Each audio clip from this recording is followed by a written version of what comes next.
Andrew McCart, iFLTV, delighted to be joined by Sonny Edwards himself. Sonny, every time I turn on the TV to watch boxing, you're in the corner, you're doing commentary, you're managing fighters.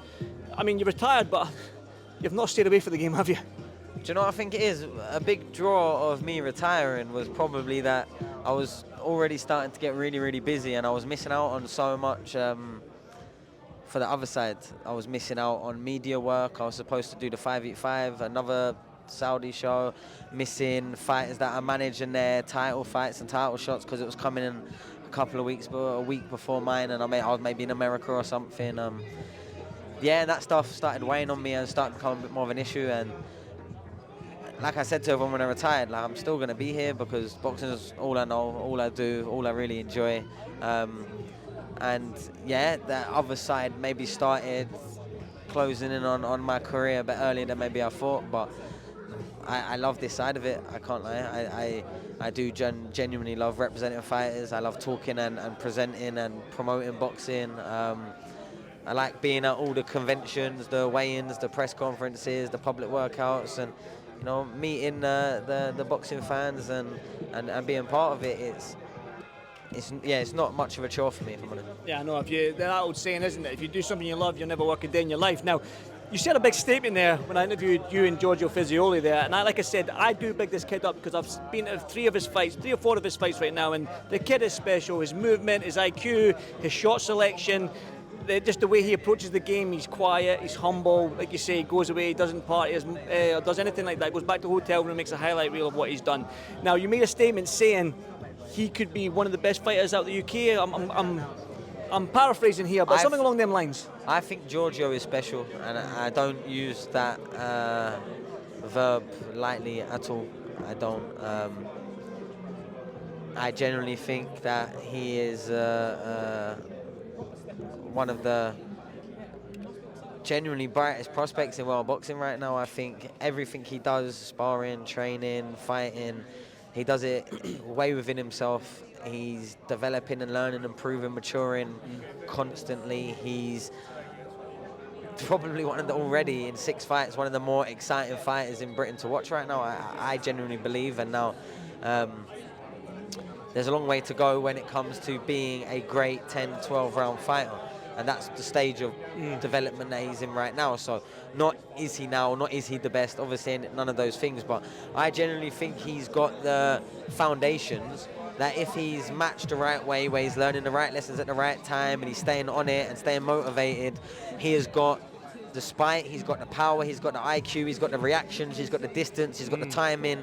He's got everything you need, and he's got the heart and the mindset. He's very ice cold. You mentioned something about, Kane Baker will give you gaps. Well, even when you have a tough Mexican that tried to come in, within a minute, he'd punched him into a standstill, really. And apart from the Mexican's toughness for 6 rounds, Giorgio just unloaded a 6-round barrage pretty much on him. Just any time he wanted to hit him, he hit him. He doesn't need you to give him an opening for him to get one. That's kind of what I was alluding to as well. Yeah, he's finding gaps when there isn't gaps there. And he is that good, and he's that in control of what he's doing in a boxing ring. He really is. He's, for me, one of the brightest prospects. Someone I'm tremendously excited to be working with and working behind, and I think his performance already show for himself. No one was massively hot on Giorgio. Like I said in that interview, he was the hardest I've known to get an amateur, 2-time ABA champion, a boxing professional trainer. Like, people didn't even want to have him in the gym to try him, and they're regretting it now. Why?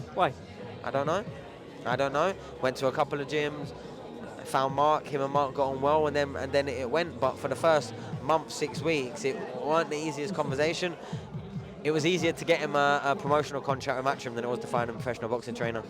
When I'm looking at him, I did a round of pads with him. I'm thinking, well, what's everyone else looking at and thinking about? Do you know what I mean? It's crazy because when you do watch him fight, I know, but they've come back all now, and he's a tremendous fighter. I can imagine. And my missus gives me a clip up the side of the ear every single time that Giorgio's fighting. I'm like, why weren't you training him? You don't know nothing about boxing. Oh, you get more percent. You get 10% as a coach. Yeah, but you get more than that now. Yeah, but if I was a boxing coach and had this fighter walk through my door, you should have came to me, Sonny. I said to him, and I said something to him along the lines of, I'm too busy, or I don't really think he's got anything.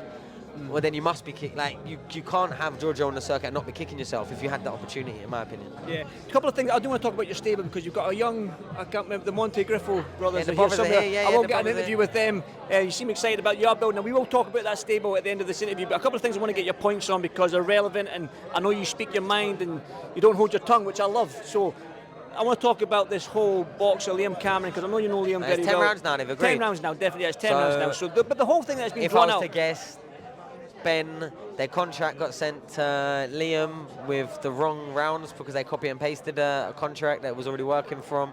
Then it got signed as a 12, so now contractually obliged to give him a 12-round fight. Now, for that to change, they would have to pay him money. They would have probably asked for X, got offered Y, and then settled at Z. And that's without knowing any of the details, because I don't care enough to know, to be honest.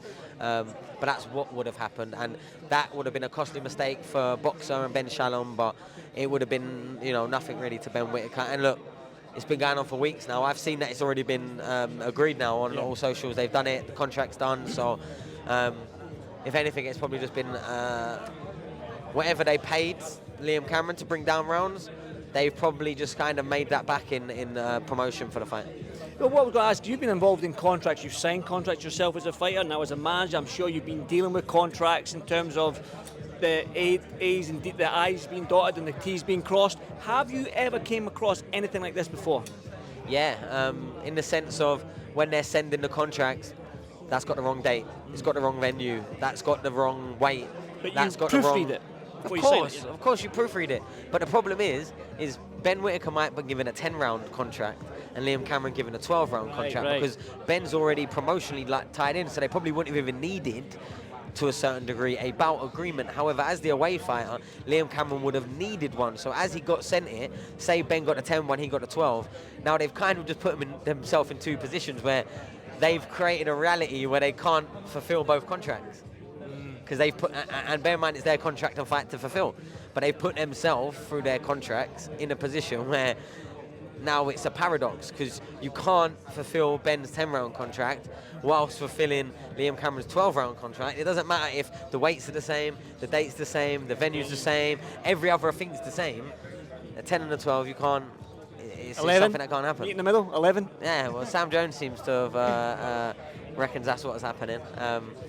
But yeah, it just is. It is what it is. They made a mistake and they had to pay for it. Definitely. Another one. I don't know if you saw. Great fight though. Really great fight, hand fight. I'm going from here down to Birmingham on the Sunday. I don't know if you saw Chris Eubank Sr. This is interviews from yesterday on iFLTV and other outlets. He basically went. I wouldn't call it a rant. A passionate.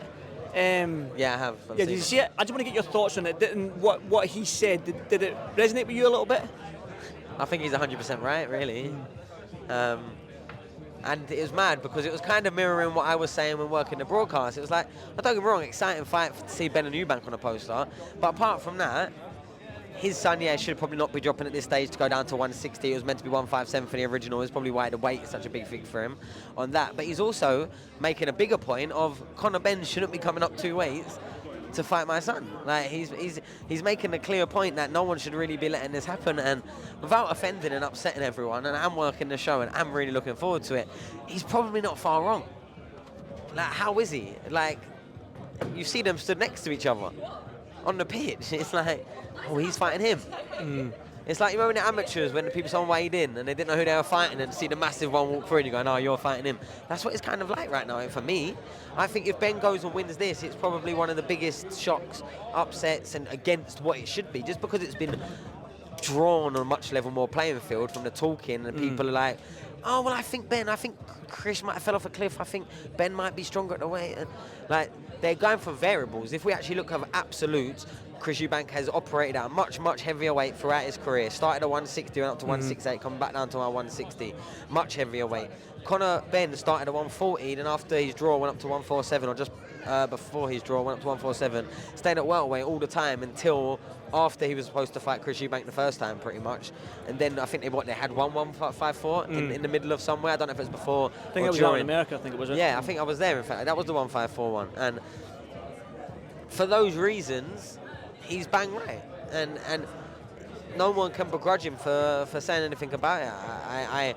I don't typically like that he's really going against his son and his son's decision and making it all about money. But again, he's probably right. If this was £50,000, but all of these things, the fight would never happen. The fact it's 10 million, the fight is never not going to happen. Yeah. So it is. He's bang right with everything he's saying. Now, okay, he probably comes across very emotional and passionate and probably says some things a bit that go a bit left and right. But I don't know. I've always thought Chris Eubank Sr was a legend. And yeah, we're watching that. It seems just like not only a passionate and compassionate father that's dealing with, in his eyes, petulance of his son, and going against what he's been raised to think and act and maneuver himself through life like. You know, he's coming from a place of the British board shouldn't be letting this happen, the promoters shouldn't be letting this happen, the interviewers shouldn't be letting it happen, and I can't lie, I don't think he's far wrong. I don't. And like I said, hopefully I don't get taken off the broadcast next week, because it is a fantastic spectacle for the British fight fans, and I'm not oversighting that, and I get why the entertainment overtakes the sport logic, I guess, at times. But a fighter that's fought pretty much all the way to world level at 168, 160 should never be fighting someone that's never had a serious fight. Probably, period, really. If we're playing devil's advocate, you tell me Conor Benn's best win. Conor Benn's best win? Like the best level he's operated at, the best ring he's been in, that's involved him. From Chris Algieri, 4 or 5 years retired, guys, Chris Algieri, that was a career loser. Yep. At the top level. Great Granado, fighter, Granado. But he fought 3 or 4 guys in a row that had probably retired 3-4 years ago, and every time they boxed someone that was worth putting on a poster, really, they lost. Fair or not fair? At 147. Now you're fighting someone that's only lost against world level fighters and has boxed at world level numerous times at 2-3 weights above. I don't want to. I'll probably stop it there because I want you to be on the broadcast. I love you on the broadcast, Sonny. So I don't want you to say any more, which might take you off the broadcast. But I think fans and media, we appreciate seniors. But for me, if Conor Benn goes and beats him, it's one of the biggest sports shocks. I think so. It won't get played down right now because there's too many people that are saying that Conor Benn has a good chance of winning or should be winning. In my opinion, people, boxing insiders, telling me, "Oh, Conor's going to win." Huh? If he wins, that's a tremendous shock to me. And every boxing logic I've known for 20 years. Well, that's why everybody loves the honesty of Senior, the honesty of you, and yeah. And again, it's a spectacle. Everyone's engrossed in it, I believe, for next week. But I said I'm going to end it with talking about your stable of fighters. Giorgio Fisioli's there. You spoke to me about is it Monty Griffo? Am I saying that right? The full Monty, the Monty Griffo brothers, Evan and Chris. They're Gibraltarian. Yeah. They are 2 very, very nice lads. They own the boxing gym over in Gibraltar as well. And I'm looking forward to working with them and hopefully delivering some big nights in Gibraltar. They, in 2 weeks' notice, they turned pro, started selling tickets, and pretty much sold out the show. They did 1,000 tickets between the pair of them, and for 4 rounders, you've never seen anything like it. Honestly, for 2 4-rounders, never fought before. Everyone in the venue was there. Before. I mean, no, never fought as a pro before. Oh, as a pro. They were amateurs. They had amateur experience. The eldest around 40 amateur fights, the youngest around 20. Right. They travelled. They've been in Belfast fighting. They've done some box cups and stuff. So they had experience. Really nice lads, really dedicated, really trying to make something, and really with the goal with these guys to start the ascendancy of, a little revolution for Gibraltar boxing. It's one of those sort of unique places in the world, like Monaco. It's its own state, and they've got like a small population of like 50,000. But they had 1/50th for the first ever Gibraltar boxing. They had 1/50th of the whole place there, and the next time I think it'll be double that, triple that.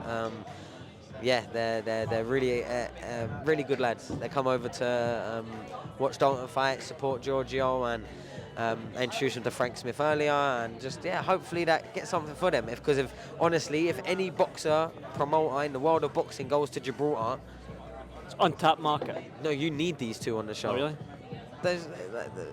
They are the show. They're the fans. The fans will be there already, and you can put anyone on the top of the bill. Like they're that popular. Really? Well, listen, I'll take your word for it, son. I'll get a chat with them right now. I don't know which one's Chris, which one is Evan, but I'll guess. Evan's the young one, Chris is the older one. The bigger and smaller, because the bigger and older, and the smaller and younger. Perfect, Sonny. Thank you so much, brother. And I'll see you all through fight week, man. So I appreciate you, man. Thank you. Thanks, Sonny.